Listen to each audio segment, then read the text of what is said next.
Good morning class हमने depreciation समझा था, इसके मेथड समझे थे कि 2 मेथड्स होते हैं। आज आप लोग नोट डाउन करेंगे प्रोविज़न एंड रिजर्व। प्रोविज़न क्या होता है और रिजर्व क्या होता है। तो सबसे पहले मैं आपको समझा दूं प्रोविज़न क्या होता है। Provision is an amount set aside by charging it is to the profit and loss to provide for no liability the no amount which can not be determined with accuracy. मतलब एक ऐसा पैसा जो हमें पता है इन फ्यूचर में देना है, लेकिन हमें उसका अमाउंट नहीं पता एग्जैक्टली कितना अमाउंट हमें पे करना होगा।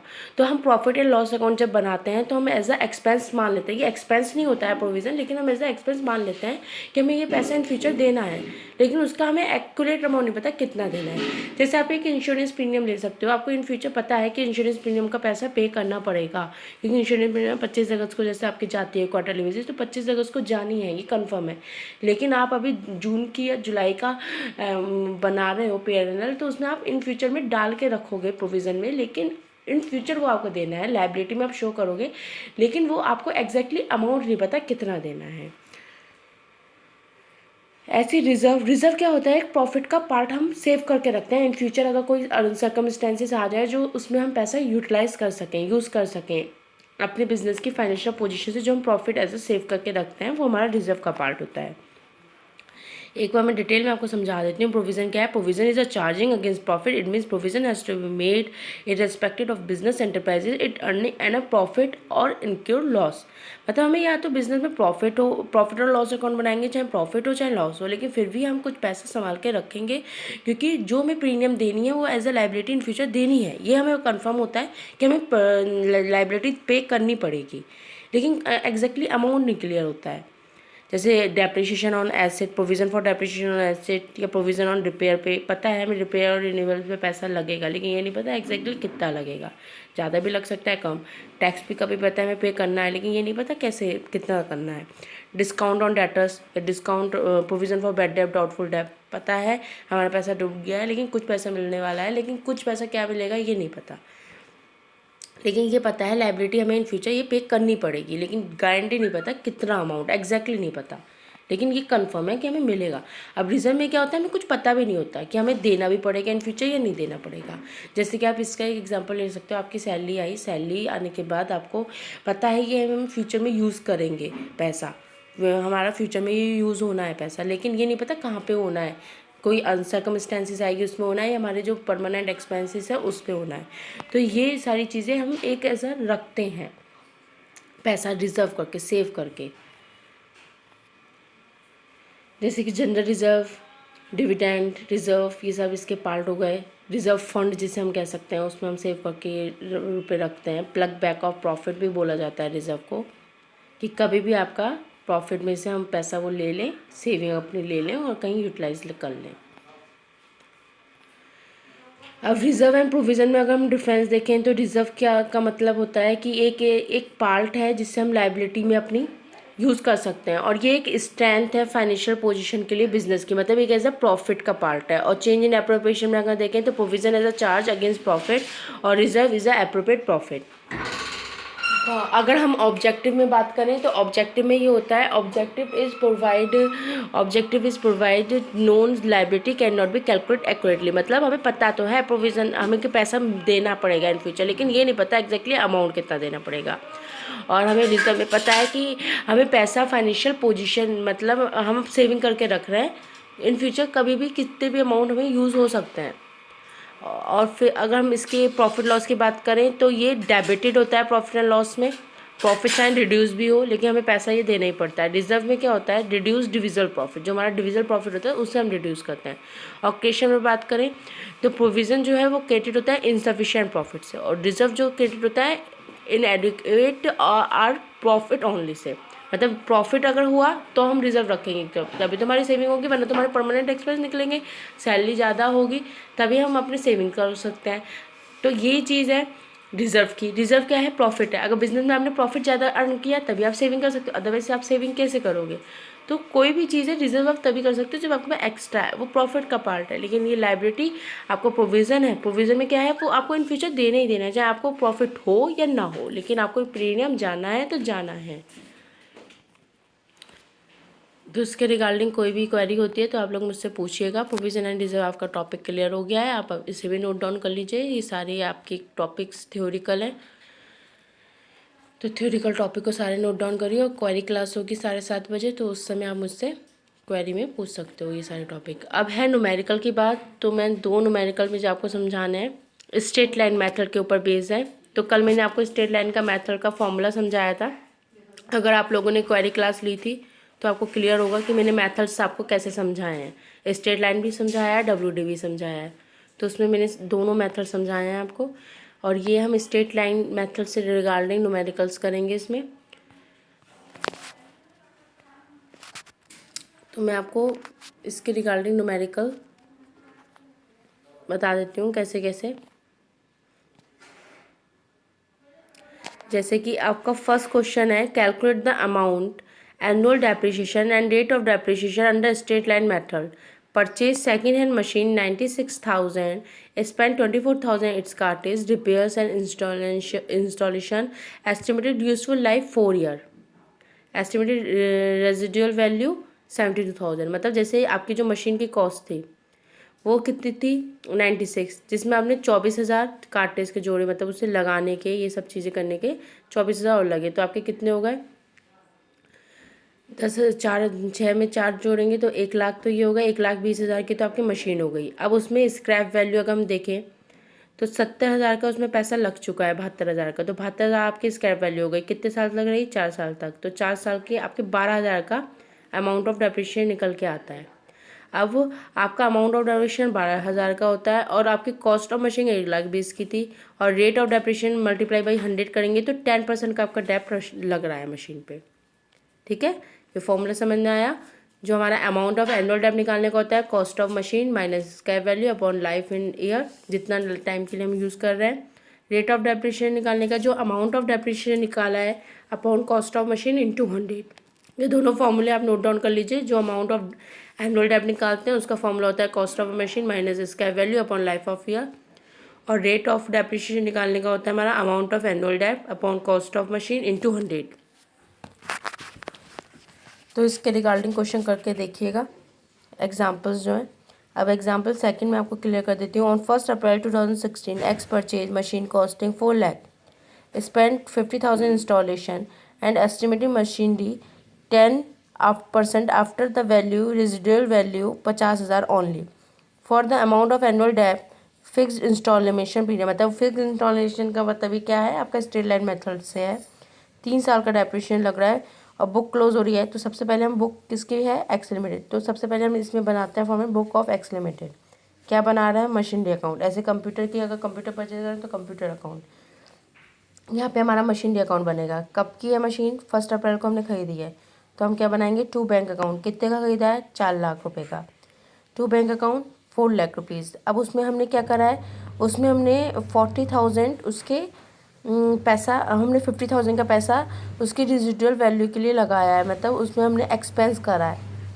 एस्टिमेटेड जो मशीन हमारी बैठी 10% के डेप्रिसिएशन है आफ्टर रेजिडुअल वैल्यू 50,000 ओनली। मतलब उसमें जो उसकी इंस्टॉलेशन में लगा, ये कैसे भी हमारा जो पैसा खर्च हुआ 50,000, तो 2 बैंक अकाउंट 50,000 का और होगा। और फिर बाई डेप्रिसिएशन अगर हम निकालेंगे 10% पे डेप्रिसिएशन लग रहा है, तो बाई डेप्रिसिएशन 10% सा हो गया, तो 4 लाख पे 10% लगाएंगे तो 40,000।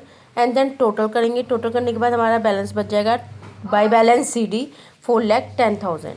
अब जो आपका बैलेंस बचा, जैसे आपका सेशन कैसे होता है 1 अप्रैल से 31 मार्च 17, तो 31 मार्च 17 को वो आपका बैलेंस बच गया 4,10,000। अब ये बैलेंस आपका ट्रांसफ़र होगा 1 अप्रैल 2017 को टू बैलेंस BD 4,10,000। फिर बाई डेप्रिसिएशन निकालेंगे 4 लाख आपका डेप्रिसिएशन जो ऊपर निकला था, क्योंकि आपका स्ट्रेट लाइन मेथड है, एक बार डेप्रिसिएशन निकल जाता है तो वही आपका डेप्रिसिएशन माना जाता है।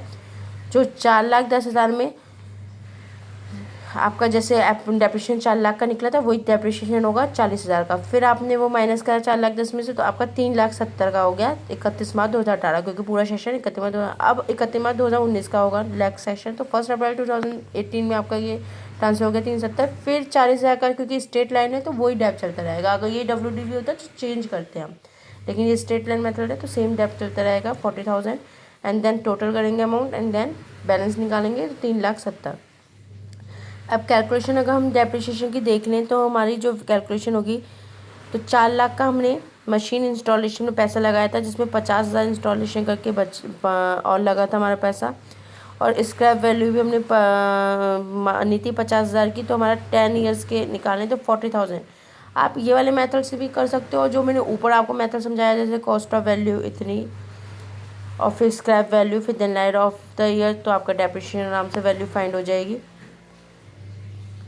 क्योंकि उन्होंने ये कहा है इस आपका जो रेजिडुअल वैल्यू लगी है वो भी 50,000 ओनली, और 50,000 आपका इंस्टॉलेशन पे, तो 4 लाख में 50,000 एक बार जब इंस्टॉलेशन में, तो 4.5 लाख हो गया। फिर उसके बाद उस पर इधर तो हमने डायरेक्ट डेप्रिसिएशन दिखा दिया, इसमें कोई हमने स्क्रैप वैल्यू मैंने, अब इसमें रेजिडुअल वैल्यू लग रही है 50,000 की, तो उसमें हमने उससे हम रेजिडुअल वैल्यू कैसे स्क्रैप वैल्यू मानते हैं, तो 50,000 में हमें माइनस करके दिखाया, जैसे ऊपर फॉर्मूला लग रहा है, तो उसकी बेस पे और डिवाइड बाई हमने 10 ईयर करा, क्योंकि हमारे पास जो मशीन का टाइम पीरियड था वो दे रखा था, एस्टिमेटेड लाइफ जो मशीन की है वो 10 ईयर्स की है, जब 10 साल तक मशीन रही। तो इस तरीके से हमने जैसे 40,000 का अमाउंट, इसका 10% 10 साल के लिए रही है, तो मीन्स हमारा 10 साल का, तो इधर परसेंटेज की बात मैं आपको बता रही थी, तो वो नहीं है, क्योंकि परसेंटेज नहीं है यहाँ पे, वैल्यू आपकी दिख नहीं रही थी, तो 10 ईयर्स की बात करी गई है।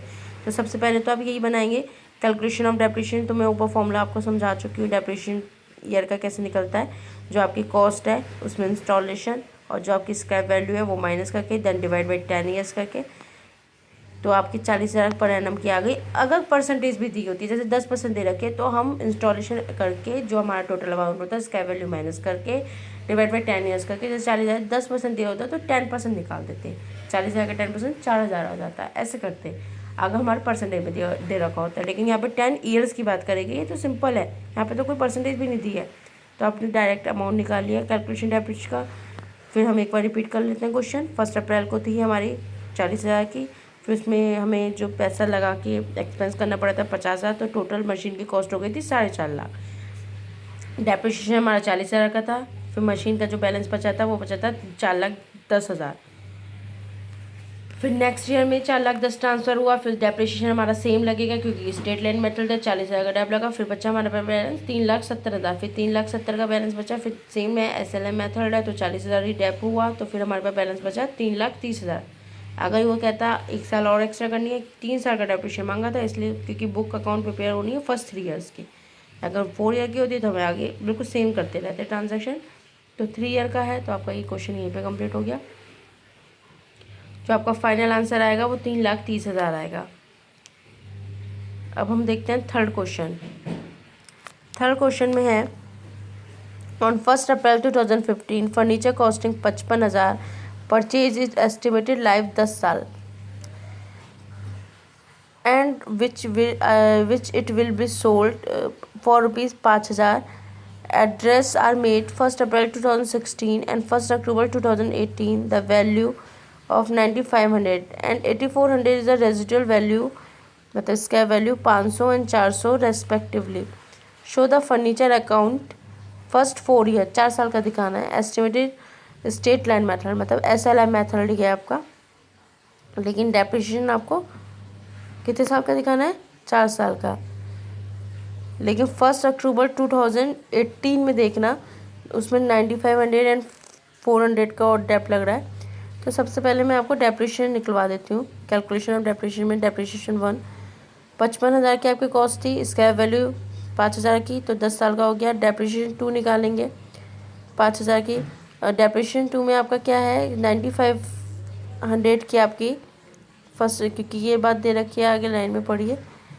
तो सोल्ड आपकी जब मशीनरी बिक गई है at the end of the year, sold addition are made 1 April 2016 and 1 October 2017, मतलब कुछ और एडिशनल मशीन ली गई है 95 की और 8,400 की। तो हम 9,500 एंड 8,400 का और निकालेंगे, तो 95 पे हमारा 500 रुपये की रेजिडुअल वैल्यू, मतलब स्क्रैप वैल्यू है, तो 900 रुपये का आपका इंटरेस्ट चार्ज होगा। एंड 8,400 पे, लेकिन ईयर हमारे चेंज है, 1 अक्टूबर से हो रहा है ये चीज़, तो 8,400 पे 400 की, तो उधर 800 रुपये होगा। फर्स्ट 6 मंथ का निकालेंगे, क्योंकि अक्टूबर से लग रहा है, तो अक्टूबर, नवंबर, दिसंबर, जनवरी, फरवरी, मार्च, तो 6% निकाल देंगे हम 800 का, सिर्फ 800 वाले में, क्योंकि हमारा जो 8,400 का है उसमें हमारी लग रही है 6% के हिसाब से, तो हमने 400 रुपये हमारा आ गया। अब ये सारी कैलकुलेशन वर्किंग नोट करने के बाद हम क्वेश्चन देखेंगे। 1 अप्रैल 2015 से हमने शो करा 55,000। डेप कितने का निकला था? 5,000 का। बैलेंस कितने का बचा? 50,000 का। फिर यही बैलेंस ट्रांसफ़र होगा 50,000।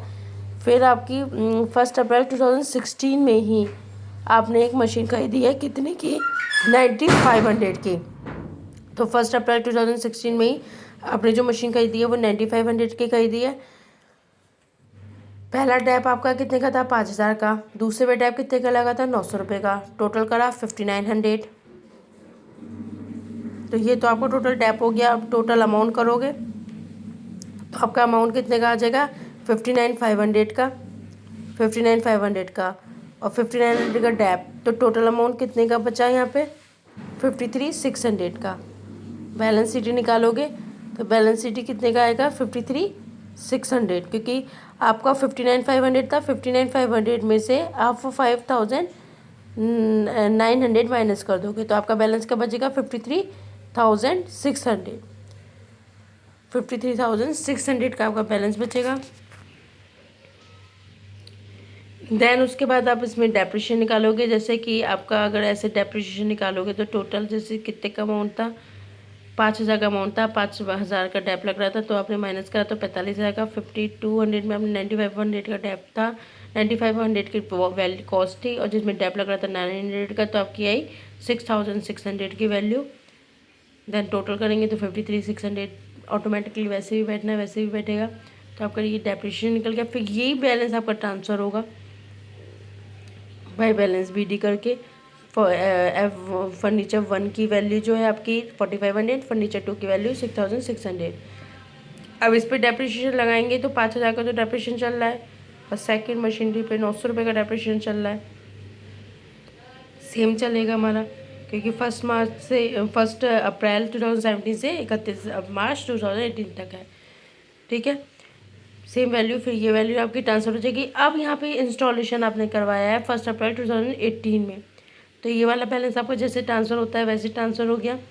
फिर आपने F3 और आके ऐड होगा, जिसमें मैंने आपको बताया था नीचे 800 रुपये का, जिसमें आपका डेप्रिशिएशन निकला था। लेकिन अक्टूबर से मशीन का इंस्टॉलेशन है तो हम फर्स्ट 3 मंथ्स का डेप्रिशिएशन लगा देंगे। तो इस अप्रैल, मई, जून, जुलाई, अगस्त, सितंबर का, क्योंकि आपने 1 अक्टूबर 2018 को जिसकी वैल्यू थी 8400, जिसमें रेजिडुअल वैल्यू इसकी लगी है 400 रुपीज़। फर्स्ट 4 ईयर का आपको डेप्ट बनाना है।